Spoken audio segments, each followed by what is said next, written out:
Saint of the Day. September 13th. Saint John Chrysostom.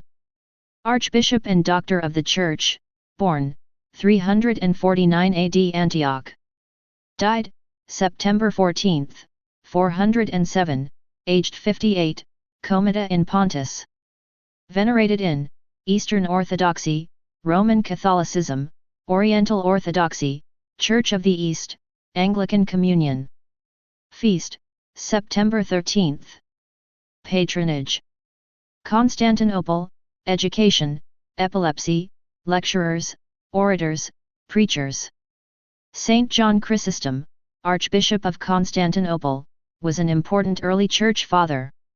He is known for his preaching and public speaking, his denunciation of abuse of authority by both ecclesiastical and political leaders, the Divine Liturgy of Saint John Chrysostom, and his ascetic sensibilities. Chrysostom was among the most prolific authors in the early Christian Church, exceeded only by Augustine of Hippo in the quantity of his surviving writings. John was born in Antioch in 349 to Greek parents from Syria. Different scholars describe his mother Anthysa as a pagan or as a Christian, and his father was a high-ranking military officer. John's father died soon after his birth and he was raised by his mother. He was baptized in 368 or 373 and tonsured as a reader, one of the minor orders of the Church. Preaching improves me. When I begin to speak, weariness disappears; when I begin to teach, fatigue too disappears. It is foolishness and a public madness to fill the cupboards with clothing. John of Antioch exhorted the congregation, and allow men who are created in God's image and likeness to stand naked and trembling with the cold so that they can hardly hold themselves upright. Eloquent and uncompromising preaching was typical of John and earned him the name history would remember him by: Chrysostom's golden mouth. But his preaching, though considered the best in the early church, was what got him into trouble and led to his untimely death. The affair of the statues. John was raised in Antioch, a leading intellectual center of late antiquity, by his widowed mother, Anthysa, a pious Christian woman. His tutor was Libanius, the famous pagan rhetorician who had been a professor in both Athens and Constantinople. After his education, like many devout men of his day, the spidery John, he was short, thin, and long-limbed, entered monastic seclusion. But his ascetic rigors were so strenuous, they damaged his health. The effects would last his whole life, and he was forced to return to public life. He quickly went from lector to deacon to priest at the church in Antioch. During this time, he penned on the priesthood, a justification for his own delay in entering the priesthood but also a mature look at the perils and possibilities of ministry. "I do not know whether anyone has ever succeeded in not enjoying praise," he wrote in one passage. "And if he enjoys it, he naturally wants to receive it. And if he wants to receive it, he cannot help being pained and distraught at losing it." It was in Antioch where Chrysostom's preaching began to be noticed, especially after what has been called the affair of the statues. In the spring of 388, a rebellion erupted in Antioch over the announcement of increased taxes. Statues of the emperor and his family were desecrated. Imperial officials responded by punishing city leaders, killing some. Archbishop Flavian rushed to the capital in Constantinople, some 800 miles away, to beg the emperor for clemency. In Flavian's absence, John preached to the terrified city, "Improve yourselves now truly, not as when during one of the numerous earthquakes or in famine or drought or in similar visitations you leave off your sinning for 3 or 4 days and then begin the old life again." When 8 weeks later, Flavian returned with the good news of the emperor's pardon, John's reputation soared. From then on, he was in demand as a preacher. He preached through many books of the Bible, though he had his favorites. "I like all the saints," he said, "but St. Paul the most of all, that vessel of election, the trumpet of heaven."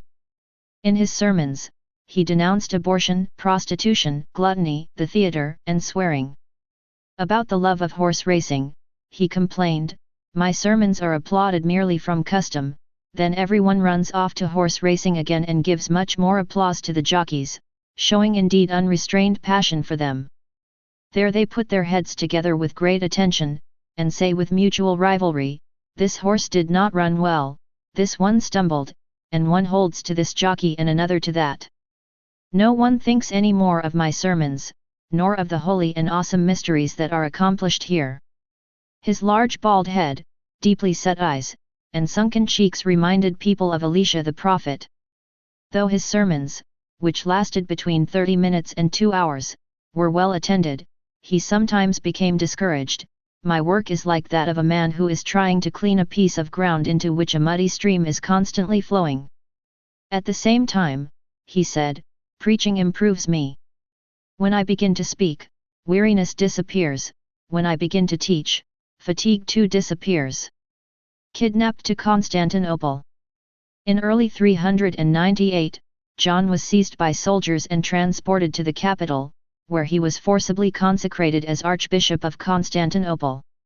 His kidnapping was arranged by a government official who wanted to adorn the church in the capital city with the best orator in Christianity. Rather than rebelling against the injustice, John accepted it as God's providence. And rather than soften his words for his new and prestigious audience, which now included many from the imperial household, John continued themes he preached in Antioch. He railed against abuses of wealth and power. Even his lifestyle itself was a scandal. He lived an ascetic life, used his considerable household budget to care for the poor, and built hospitals. He continued preaching against the great public sins. In a sermon against the theatre, for example, he said, "Long after the theatre is closed and everyone is gone away, those images of shameful women actresses still float before your soul, their words, their conduct, their glances, their walk, their positions, their excitation, their unchaste limbs. And there within you, she kindles the Babylonian furnace in which the peace of your home, the purity of your heart, the happiness of your marriage will be burnt up." His lack of tact and political skill made him too many enemies in the imperial family and among fellow bishops. For reasons too complex to elaborate, Theophilus, the Archbishop of Alexandria, was able to call a council outside of Constantinople and, trumping up charges of heresy, had John deposed from office. John was sent into exile by Empress Eudoxia and Emperor Archdiocese. John was transported across the plains of Asia Minor in the heat of summer, and almost immediately his health began to fail him. He was visited by loyal followers, and wrote letters of encouragement to others. "When you see the Church scattered, suffering the most terrible trials, her most illustrious members persecuted and flogged, her leader carried away into exile, don't only consider these events, but also the things that have resulted, the rewards, the recompense, the awards for the athlete who wins in the games and the prizes won in the contest." On the eastern shore of the Black Sea, at the edges of the empire, his body gave out and he died. 34 years later, after John's chief enemies had died, his relics were brought back in triumph to the capital. Emperor Theodosius II, son of Archdiocese and Eudoxia, publicly asked forgiveness for the sins of his parents.